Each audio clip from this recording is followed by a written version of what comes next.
Hi guys, ഇന്നലെ Sunitha Williams ഒരു കാര്യം വളരെ ഭംഗിയായി പറഞ്ഞു. അത് എന്താണെന്ന് വെച്ചാൽ, നമ്മൾ ജനങ്ങൾ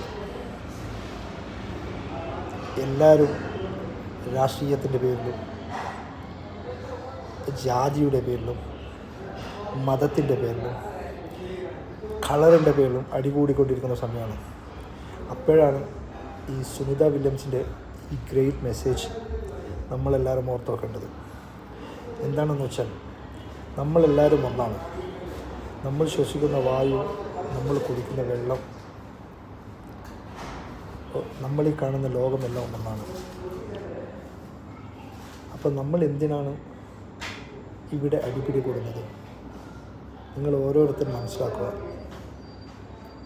നമുക്കൊന്നും കിട്ടാനില്ല.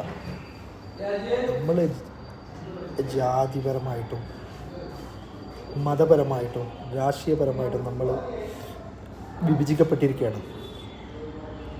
ആർക്കും എല്ലാവരോടും ഒരു ദേഷ്യം പോലെയാണ്.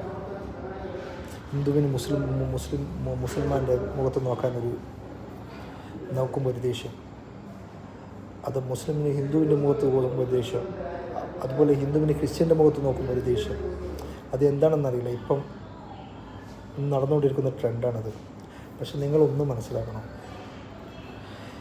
ഈ രാഷ്ട്രീയക്കാർ അവരെ വോട്ട് ബാങ്കിന് വേണ്ടി മാത്രം ടാർഗറ്റ് ചെയ്തുകൊണ്ടാണ് ഇത്തരത്തിലുള്ള ഈ വിഭാഗീയത സൃഷ്ടിക്കുന്നത്.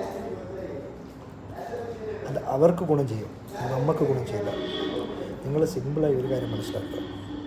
ഈ രാഷ്ട്രീയക്കാരും മക്കൾ, എല്ലാവർക്കും മക്കളുള്ളതാണ്. കുറഞ്ഞ ഒരു ചെറിയ ആൾക്കാർക്ക് മാത്രമേ മക്കളില്ലാത്തുള്ളൂ. അവരൊക്കെ ഇതിൻ്റെ മുമ്പിൽ വരുന്നതാണ്.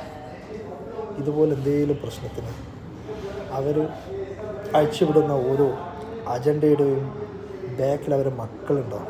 അത് നിങ്ങൾ ചിന്തിച്ചിട്ടുണ്ടാകും. നമ്മൾ അങ്ങോട്ടും ഇങ്ങോട്ടും, നമ്മൾ സിറ്റിയിലുള്ളവർ, നമ്മളെ വീട്ടുകാർ, നമ്മളെ അടിപിടി കൂടുക, നമുക്ക് എന്തെങ്കിലും സംഭവിക്കുക, നമ്മൾ ഹോസ്പിറ്റലൈസ് ആവുക, നമ്മൾ കേസിൽ അകപ്പെടുക, നമ്മൾ ജയിലിൽ പോവുക.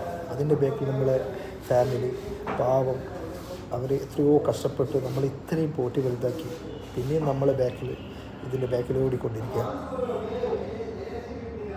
ഇതൊക്കെയാണ് ഇവിടെ സംഭവിക്കുന്നത്. അപ്പം നമ്മൾ എല്ലാവരും ഒരേ ബുദ്ധിയിൽ ഒരേപോലെ പോകാൻ ശ്രമിക്കുക. നമ്മൾ ആരോടും ഒരു വെറുപ്പും ഒരു വിദ്വേഷത്തിൻ്റെയും ആവശ്യമില്ല. നമ്മളെല്ലാവരും ഒന്നാണ്, എപ്പോഴും ഒന്നാണ്. ഇതൊരു വലിയ മെസ്സേജാണ്.